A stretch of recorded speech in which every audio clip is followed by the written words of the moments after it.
परम पूज्य गुरुदेव एवं वंदनीय माताजी के द्वारा सौंपी गई जिम्मेदारियों और दायित्वों का निर्वहन करते हुए श्रद्धेय शैलजी जी कोरोना काल के बाद पहली बार किसी कार्यक्रम में सम्मिलित होने के लिए वीरों की भूमि राजस्थान पहुंची।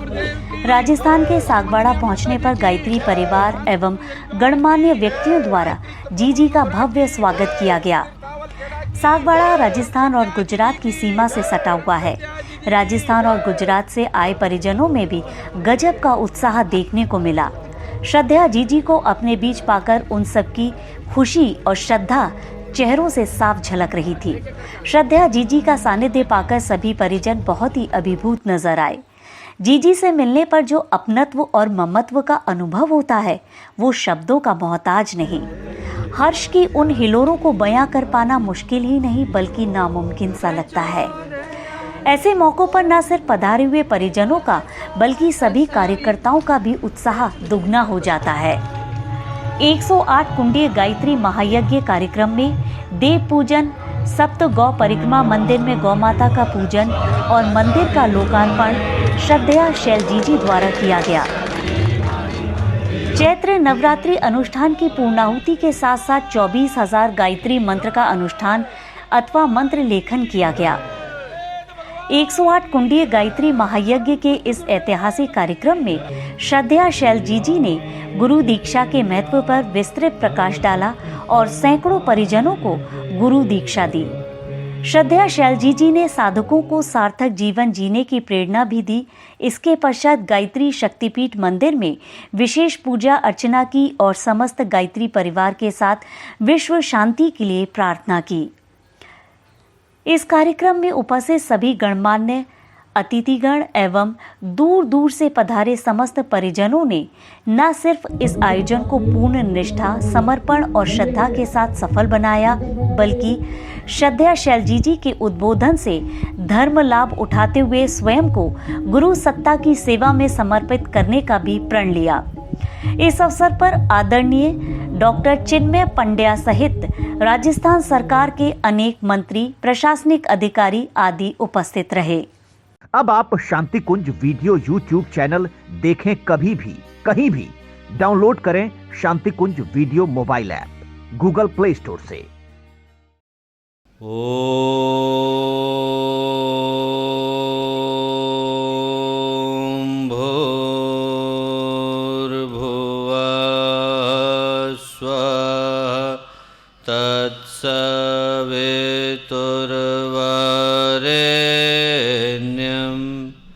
भर्गो देवस्य धीमहि धियो यो नः प्रचोदयात्।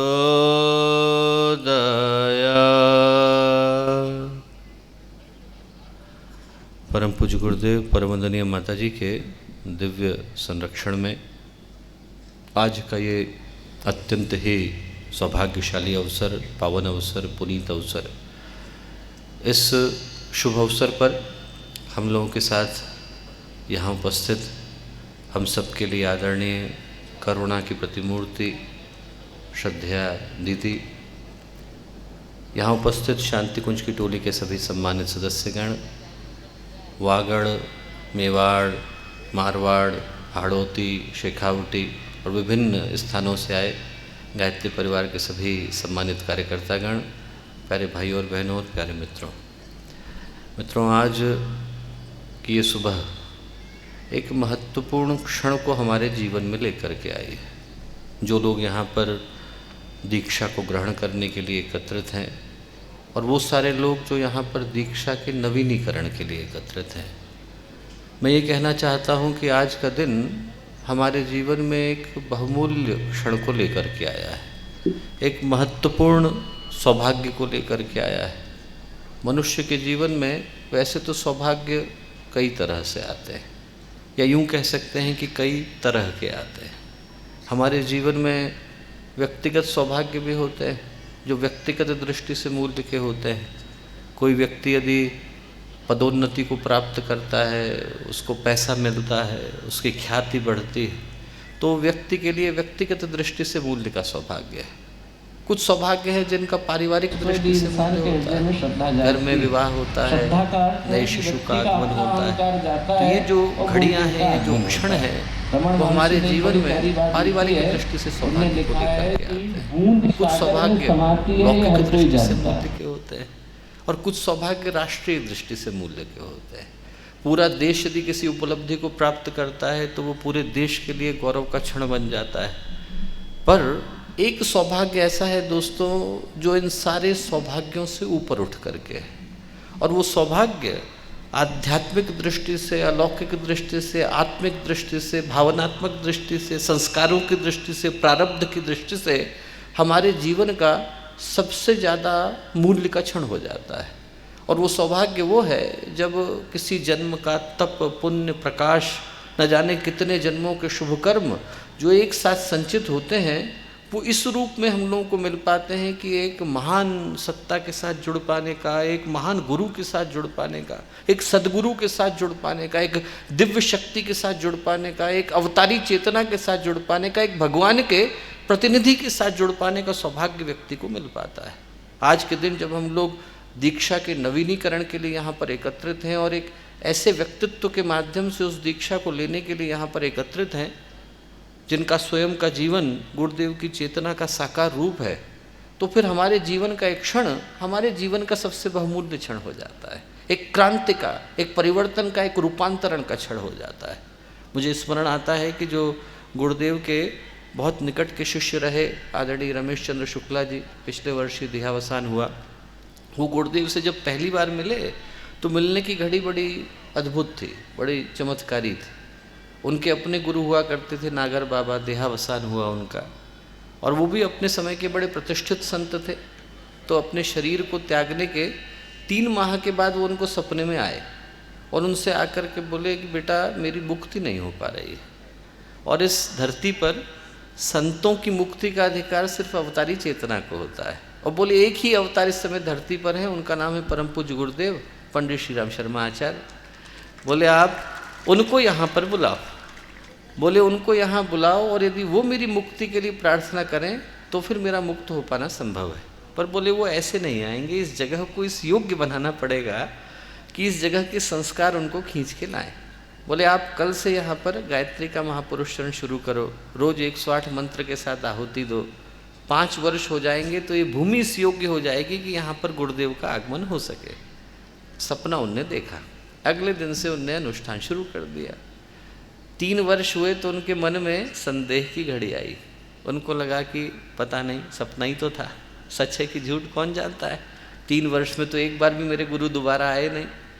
तो उनने गुरुदेव को चिट्ठी लिखी, और चिट्ठी में कुछ नहीं लिखा कि मेरे गुरु आए थे, उनने मुझको ये कहा था कि आप पुरुष चरण करिए, अनुष्ठान करिए, कुछ नहीं लिखा। उनने गुरुदेव को लिखा हमारा क्षेत्र अशिक्षित है, लोग पढ़े लिखे नहीं हैं, गायत्री के विषय में जानते नहीं हैं, आप जरा यहाँ आइए और यहाँ आकर लोगों को गायत्री के विषय में उद्बोधन दीजिए, आपसे ज़्यादा ज्ञानी कौन है। 3 पेज का पत्र भेजा और गुरुदेव ने 3 लाइन का उत्तर भेजा। कहा कि आपका पत्र मिला, समाचार जाने, अभी 3 ही वर्ष हुए हैं, प्रतीक्षा कीजिए, 2 वर्ष अभी बाकी है। 2 और वर्ष हुए, गुरुदेव आए। आप सोच के देखिए कि कितनी दिव्य घड़ी रही होगी। गुरुदेव आए, उस कक्ष में गए जहाँ पर उनके गुरु ने प्राणों को त्यागा था, बताया किसी ने नहीं था, सबसे पहले वहीं गए, अंदर गए, चटकनी लगाई, आधे घंटे के बाद निकले। और निकलने के बाद बोले कि मिलने का मन हो तो मिल लो। किससे मिल लो? उन गुरु से मिल लो जो 5 वर्ष पहले शरीर छोड़ करके गए थे। अंदर गए, उनके गुरु साक्षात खड़े थे और उनके गुरु बोले कि बेटा मैं तेरा ऋणी हूँ, तूने मुझे मुक्त कराया, तो मैं तुझे वो बात कहूँगा जो आज तक तुझसे किसी ने कही नहीं होगी। बोले देख मैं तो तेरा गुरु था, तुझे सदगुरु मिल गए हैं, छोड़ना नहीं। सदगुरु से व्यक्ति बिछुड़ता अपनी गलतियों के कारण है, उनके कारण नहीं। आज जो लोग दीक्षा लेने के लिए बैठे हैं, जो लोग दीक्षा के नवीनीकरण के लिए बैठे हैं, मैं यही स्मरण करने को कहूँगा कि आज का क्षण सौभाग्य के स्मरण का क्षण है। सदगुरु से मिलने का अवसर हम लोगों को मिला। आज के समय में जब दोस्तों धर्म व्यापार बन गया है, अध्यात्म के नाम पर लोग आस्था की दुकानों को खोल करके बैठे हैं, और लोग भगवान की भगवत्ता का मूल्यांकन भी इस आधार पर करते हैं कि कौन हमारी कितनी मनोकामना पूरी कर सकता है, जो जितनी करे उतना बड़ा भगवान हो जाता है। ऐसे विकृत दौर में, ऐसे विषाक्तता के दौर में, जब आध्यात्मिक उत्कर्ष भी व्यावसायिक अनुबंधों की तरह तौले जाते हैं। कई बार लोगों को यदि सद्गुरु मिल जाए तो पहले तो समझ में नहीं आते, और मिल गए तो व्यक्ति मूल्य नहीं समझ पाता। सद्गुरु वो नहीं है जो अपने नाम के आगे सद्गुरु लिख लेता है। सद्गुरु वो होता है दोस्तों, जिसका आपके जीवन में प्रवेश होता है तो आपकी चेतना का रूपांतरण शुरू हो जाता है। व्यक्ति की चेतना, व्यक्ति का चिंतन, व्यक्ति की भावनाएं, व्यक्ति का आचरण, व्यक्ति का व्यक्तित्व, वो सब बदलने शुरू हो जाते हैं। उनसे मिलने से पहले आप जो थे, उनसे मिलने के बाद नहीं रह जाते। उनके निकट बैठने का नाम उपासना हो जाता है, उनके चरणों को छूने का नाम तीर्थ यात्रा हो जाता है, उनके लिखे को पढ़ने का नाम स्वाध्याय हो जाता है। आप सोच करके देखिए कि ऐसे व्यक्तित्व से जुड़ पाने का अवसर हम लोगों को मिला। हमारे जीवन का कितना बड़ा सौभाग्य, जो एक ऐसी चेतना के साथ जुड़ पाने का सौभाग्य आज हम लोगों को मिल रहा है। मुझे स्मरण आता है कि बहुत बड़े एक चीफ जस्टिस रहे, वो आए, और क्यों आए? क्योंकि बहुत बड़े नास्तिक थे और उस ज़माने में वकील थे। तो उनके जो साथ के काम करने वाले थे, सहयोगी थे, उन लोगों ने कहा कि सब बाकियों का पता नहीं, पर यदि आपको सच में भगवान को देखना है और ऋषि को देखना है तो आप शांति कुंज जाइए, गुरुदेव के दर्शन करके आइए।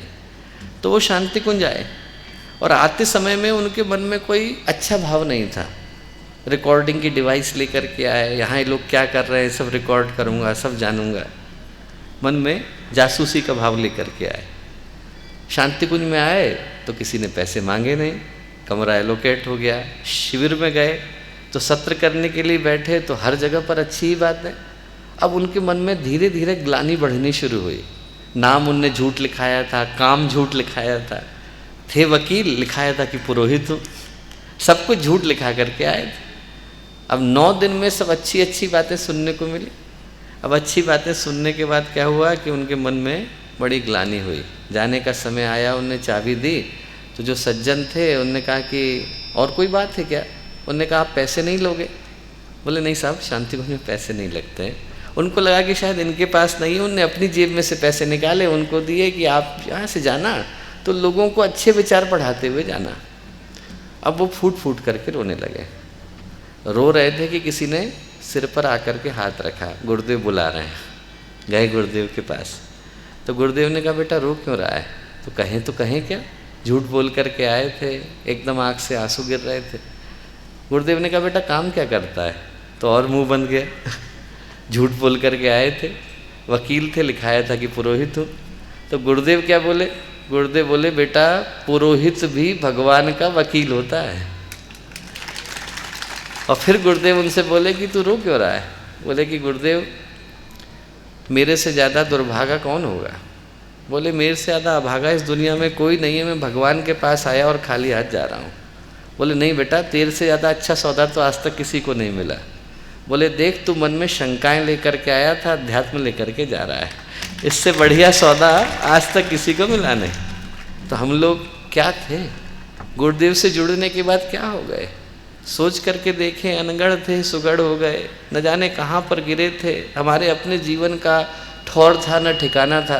यदि गुरुदेव से न जुड़े होते तो हमारे जीवन में सौभाग्य की किरण आई होती क्या? हमारे जीवन में सौभाग्य की किरण गुरुदेव के आगमन के रूप में आई। आदमी न जाने किन वीथियों में, किन गलियों में गुजरता था और गुरुदेव ने खींच करके उसे अपना बना लिया। बालकों जैसा चरित्र, उनके हृदय की निर्मलता, एकदम माँ जैसी करुणा, महापुरुषों जैसा चिंतन। ऐसे व्यक्तित्वों के विषय में लोग पढ़ते हैं इतिहास में, पुराणों में, आख्यानों में, पर उनको आँख से देख पाने का सौभाग्य कितनों को मिला होगा? उनको कान से सुन पाने का सौभाग्य कितनों को मिला होगा? ऐसे कितने होंगे जो ये कह सकेंगे कि हमें भगवान के साथ काम करने का, भगवान का अंश बनने का, भगवान की योजना का प्रतिनिधि बन पाने का सौभाग्य मिला?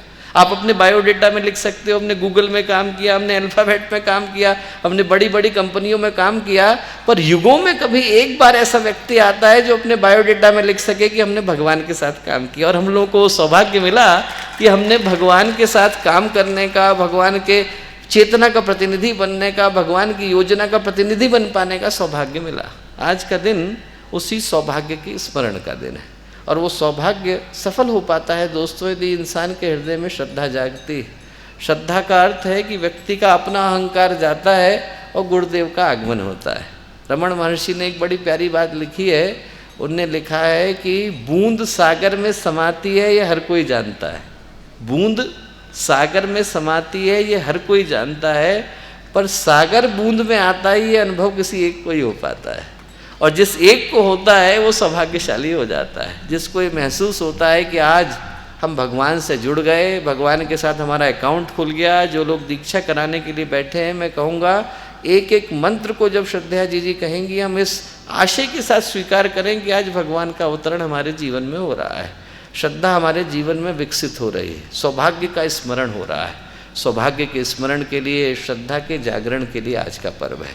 इस आशय के साथ है कि हजारों वर्ष में कभी एक बार ये घटना घटती है, कभी हजारों वर्ष में एक बार पानी गिरता है तो बांस बंसलोचन बन पाता है। हजारों वर्ष में कभी एक बार स्वाति के नक्षत्र में बूंद गिरती है तो मोती बन पाती है।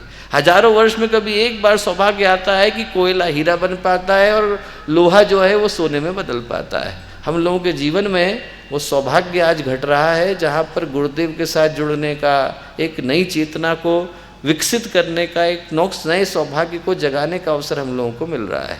और जो अंतिम बात इस श्रद्धा के जागरण के साथ जुड़ जाती है वो जिम्मेवारी के स्मरण की जुड़ जाती है। ट्रांसफार्मर के पास व्यक्ति जाए और पूजा करके लौट आए तो घर में बिजली नहीं आती। घर में बिजली लाने के लिए ट्रांसफार्मर के साथ तार को जोड़ना जरूरी है।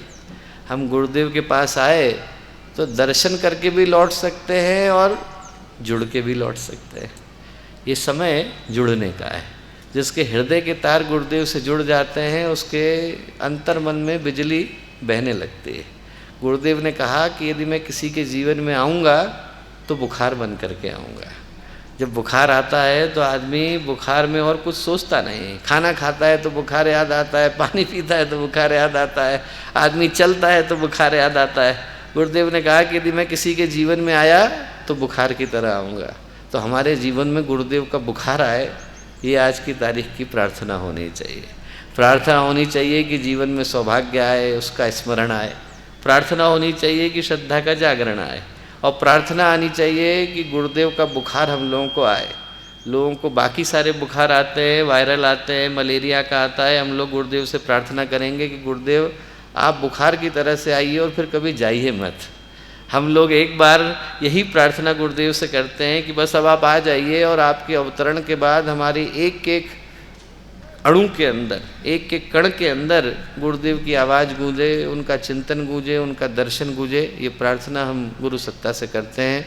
सभी को बहुत सारी शुभकामनाएं, सभी को बहुत सारी मंगल कामनाएं। आज हम सबका और इस वागड़ की धामधरा का सौभाग्य है। हमारी झोपड़ी पधारे हमारा राम, साक्षात जगदम्बा स्वरूपा, माँ गायत्री स्वरूपा। मुझे पता नहीं भैया, लेकिन मैंने सुना था कि परम पूज्य गुरुदेव की सारी शक्तियाँ वंदनीय माता जी को दोनों हाथों में दे करके ट्रांसफ़र की थी। परम वंदनीय माता जी की स्वयं अर्जित शक्ति, गुरुदेव की शक्तियाँ दोनों मिला करके श्रद्धा जी को ट्रांसफ़र की हैं। श्रद्धा जी त्रिपदा रूप में यहाँ पर जगदम्बा रूप में पधारी हैं। यह वागड़ का ही नहीं, संपूर्ण राजस्थान की धामधरा का सौभाग्य है कि आपका यहाँ पधारना हुआ। कोविड काल के बाद श्रद्धा जी कहीं नहीं गई और सागवाड़ा पधारी। हम सबका प्रयास था, लेकिन श्रद्धे भैया की कृपा के बिना तो कुछ संभव था ही नहीं। श्रद्धा जी से विनम्रतापूर्वक आग्रह करूँगा कि हम सभी श्रद्धालुओं को, आप सब जुड़े हुए हैं आपसे, सब जुड़े हुए हैं गुरु से, सब जुड़े हुए माता जी से, लेकिन आज फिर हम आपके माध्यम से हम आपसे जुड़ जाएं, क्योंकि अब सब कुछ आपको हमारे परम श्रद्धा जी। गायत्री मंत्र हमारे साथ साथ। ओम भूर्भुवः स्वः तत्सवितुर्वरेण्यं भर्गो देवस्य धीमहि धियो यो नः प्रचोदयात्। परम पूज्य गुरुदेव, और वंदनीय माता जी की सूक्ष्म उपस्थिति में विराजमान शक्ति स्वरूप माताओं, बहनों और भाइयों, यूँ तो हर पल हमें अपने भाई और बहन अपने नज़दीक नज़र आते हैं, लेकिन फिर भी पता नहीं क्यों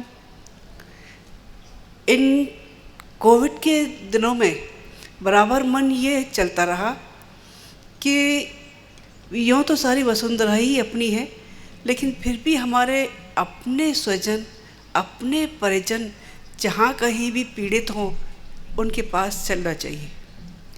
चाहा तो बहुत, पर स्थूल रूप से पहुँच पाना संभव नहीं हो पाया, लेकिन मन हर पल उन भाइयों बहनों की ओर लगा रहा जिन्होंने इन विकराल परिस्थितियों में भी, जिनके परिवार का कोई न कोई पीड़ित रहा, जिनके घरों के कामकाज भी प्रभावित हुए, लेकिन फिर भी कोरोना का उन्होंने करुणा में बदल दिया। अपने साथ साथ दूसरों की सेवा, दूसरों की सहायता के लिए रात और दिन लगे रहे। ये कहाँ संभव है? ये वहाँ संभव है जहाँ गुरुदेव माता जी के प्यारे बेटे बेटियाँ हों। सुनते थे कि राम ने लंका विजय पाने के लिए सारी वानर सेना इकट्ठी की थी। वो वानर सेना कैसी थी पता नहीं, लेकिन नवयुग के श्री राम की वानर सेना कैसी है ये हमारी आँख के सामने है। इनमें ही नल, नील, अंगद, इनमें ही वो हनुमान जो बजरंग बले हुए हैं, गुरुदेव माता जी के सपने साकार करने के लिए हर पल लगे हुए हैं। इस कार्यक्रम को भी संपन्न कराने के लिए जिन्होंने न दिन देखा है न रात देखी है, रात और दिन केवल एक ही ललक, खुद का कोई स्वार्थ था, खुद का स्वार्थ नहीं, केवल एक ही थी, गुरुदेव माता जी के सपने पूरे करना है।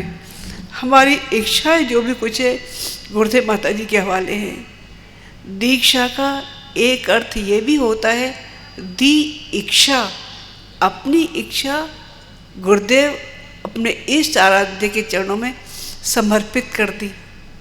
समर्पित करना केवल कहना ही नहीं, उसको साकार करके दिखाना उससे बड़ी चीज़ है। हमारे भाइयों बहनों ने वो क्रम साकार करके दिखाया। इन भाइयों बहनों पर हमको नाज है। यो मनुष्य के दो जन्म होते हैं, एक माँ के गर्भ से होता है, दूसरा जीवन मिलता है गुरु के माध्यम से। माँ जन्म दे देती है तो गुरु जीना सिखाता है। मनुष्य में बहुत सारी विशेषताएं, भगवान ने बहुत सारे उपहार दे के भेजा है, लेकिन फिर भी कुछ न कुछ कमियां ऐसी हैं जिसमें वो मानवेतर प्राणियों से कहीं कमज़ोर है। बाकी प्राणियां अपने आप उठ खड़े होते हैं, अपनी नियमित दिनचर्या कर लेते हैं, लेकिन मानव को हर पल जन्म के बाद से ही किसी न किसी की मदद की ज़रूरत पड़ जाती है। ऐसे में वो बालक जो बाहर के वातावरण में रहकर बाहर की दुनिया से प्रभावित होता है, उस पर बाहर के वातावरण का असर पड़ना शुरू हो जाता है। हमारे ऋषियों मुनियों ने ये देखा कि बाहर के वातावरण का असर बच्चे पर ज़्यादा पड़ता है, और ख़ास तौर से वो चीज़ें जो अच्छी नहीं होती वो बच्चे के मानस को बहुत जल्दी प्रभावित करती हैं। तो ऐसे में कौन हो जो बच्चे के जीवन क्रम को सुधार सके, बना सके, उसके संस्कारों को बदल सके? तो केवल एक ही निगाह में आई कि कोई ऐसा व्यक्ति जो मानव मन की गहराइयों को समझ सकता हो, आध्यात्मिक स्तर उसका इतना ऊंचा हो कि जो हर तरह से वह आदमी को अपने स्वभाव, अपने आचरण, अपने कर्म, अपनी वाणी और अपनी लेखनी के माध्यम से पूरी दिशा धारा देकर बदलने की सामर्थ्य रखता हो। और ऐसे व्यक्ति का नाम था, ऐसे व्यक्ति को ऋषियों मुनियों ने नाम दिया गुरु। गुरु वो जो अंधकार से प्रकाश की ओर ले जाए। गुरु वो जो हर पल अपने शिष्य के उत्थान को याद रखता हो। कहा भी गया है, गुरु कुम्हार शिष्य कुंभ है, घड़ घड़ काढ़े खोट, अंदर हाथ सहाय के बाहर मारे चोट। गुरु एक ऐसा कुम्हार है जो हर पल घड़ा बनाता है तो उसकी कमियों को दूर करता है, अंदर प्यार का हाथ देता है, बाहर से बजा बजा के देखता है कहीं छेद तो नहीं है, कहीं फूटा तो नहीं है, कहीं खराब तो नहीं है। उसके निर्माण में हर पल लगा रहता है। जो शिष्य की बाकी दुर्बलताओं को दूर बदल के अच्छे क्रम में लागू कर दे, वो कौन? वो सद्गुरु। आइए आज सद्गुरु के शरण में चले। दीक्षा आपने पहले भी ली है, लेकिन आज फिर से उन्हीं सद्गुरु को याद करते हैं। वो मंत्र, वो छंद जिसको आप आज तक बोलते रहे, वो मंत्र बन के आपके जीवन का कायाकल्प करने जा रहा है। जो लोग नए हो वो अपने दोनों हाथों को इस तरह से बांध लें, भावना करें वो छंद जिसको आप आज तक बोलते रहे, वो मंत्र बन के आपके जीवन का कायाकल्प करने जा रहा है। आपके दोनों अंगूठों पर, एक पर परम पूज्य गुरुदेव, एक पर माँ भगवती, एक पर यज्ञ पिता, एक पर माँ गायत्री, एक पर जीव, एक पर ब्रह्म, इन दोनों का अनूठा गठबंधन आपके समग्र व्यक्तित्व को, शरीर, मन, काया सबको आलोकित करने जा रहा है। गायत्री मंत्र हमारे साथ टुकड़ों में दोहराएंगे। ओम भूर भुवः स्वाहा तत् सवितुर वरेण्यं भर्गो देवस्य धीमहि धियो यो नः प्रचोदयात्। ओम भूर्भुवः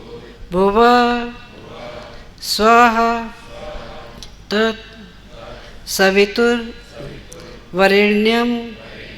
भर्गो देवस्य धीमहि धियो यो नः प्रचोदयात्। ओम भूर्भुवः स्वाहा तत् सवितुर्वरेण्यं भर्गो देवस्य धीमहि धियो यो नः प्रचोदयात्। ओम भूर्भुवः स्वाहा तत् सवितुर्वरेण्यं भर्गो देवस्य धीमहि धियो यो नः प्रचोदयात्। अपनी निगाहें अभी इसी तरह से दोनों अंगूठों पर केंद्रित रखेंगे जब तक अभिसिंचन न हो।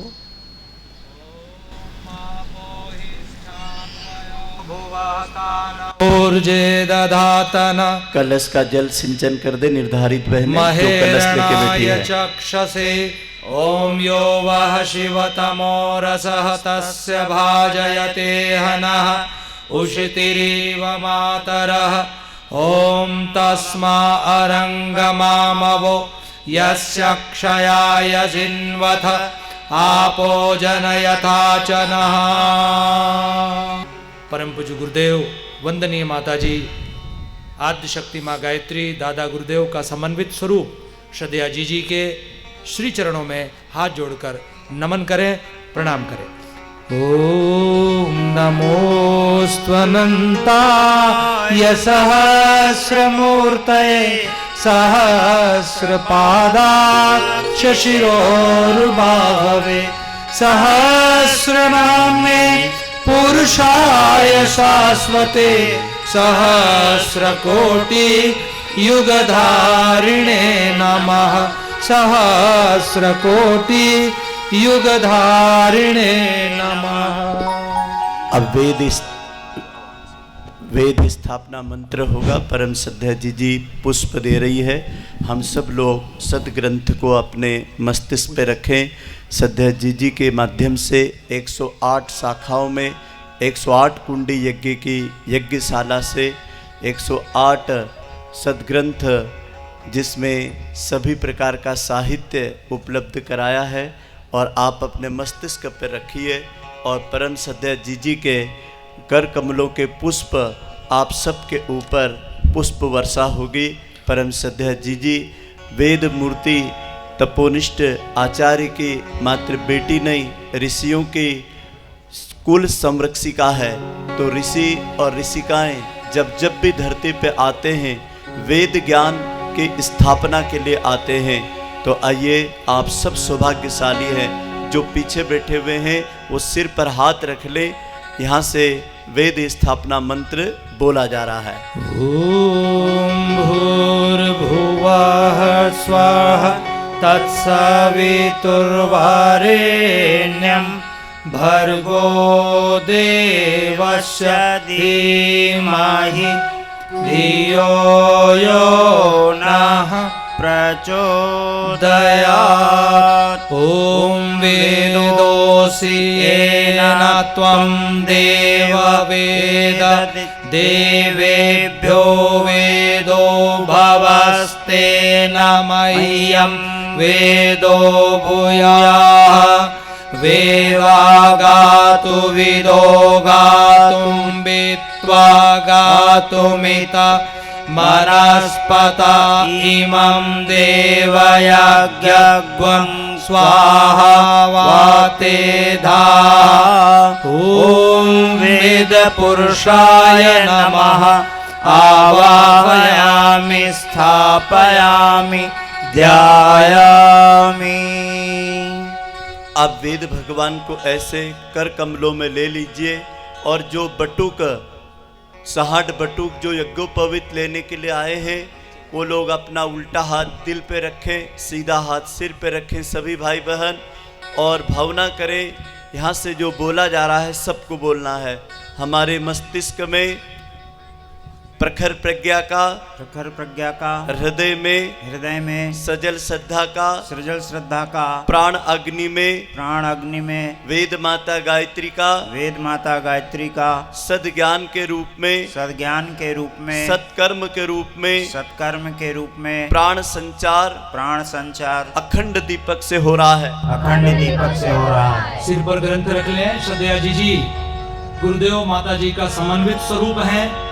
उनके द्वारा भेजे गए अक्षत पुष्प प्रतीक रूप से आप सब तक हैं, लेकिन अंतिम व्यक्ति तक पहुंच रहे हैं।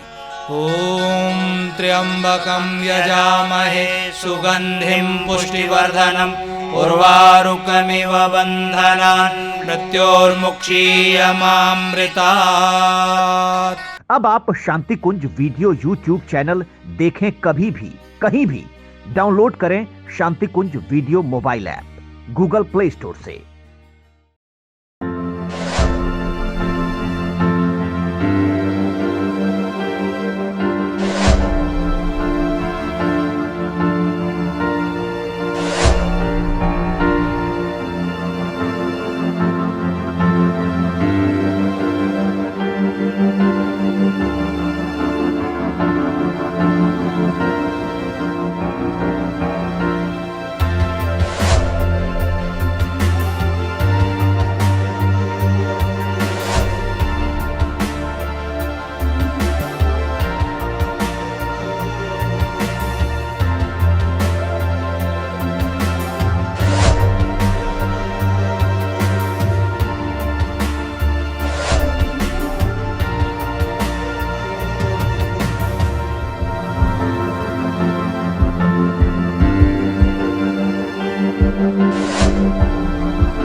हमारे YouTube channel Shanti Kunj video Gayatri Parivar को सब्सक्राइब करें एवं बेल आइकन जरूर दबाएं ताकि गायत्री परिवार की विभिन्न गतिविधियों की जानकारी आपको मिलती रहे।